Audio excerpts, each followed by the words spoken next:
In QuickBooks Online Advanced, you can create forecasts to help you project your growth, spot trends, and create budgets. We'll go over how to set up a forecast and then adjust it. Select Reports, then Financial Planning, then Forecasts. Then select Create Forecast. QuickBooks uses information from your profit and loss statement to build forecasts for your income, cost of sales, and expenses. You can make a forecast for the rest of the financial year, up to the end of next year, or up to 3 years. Next, select how you want QuickBooks to build your forecast. If you select Average of Actuals, QuickBooks looks at the actuals you select here, calculates the average for that period, and then uses it to forecast your growth.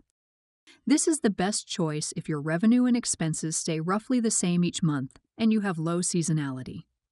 If you select Actuals from last FY, note that the Use Actuals from field disappears. That's because QuickBooks uses your actual monthly figures from last year to build a forecast. This is the best choice if your revenue and expenses vary by season or month.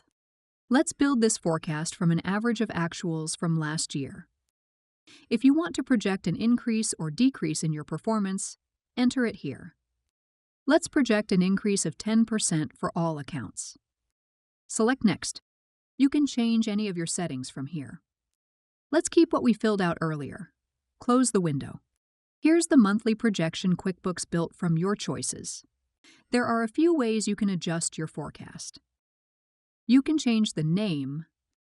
You can select a field to manually adjust a forecast for an account in a specific month. And you can select this to change the settings you used when you originally built your forecast. You can also turn the forecast into a budget. Then you'll be able to run budget versus actuals reports against it. When you're done, select Save and Close. From here, you can create more forecasts, edit the forecast you just created, or delete it. Now you're ready to create a forecast to project the growth of your business.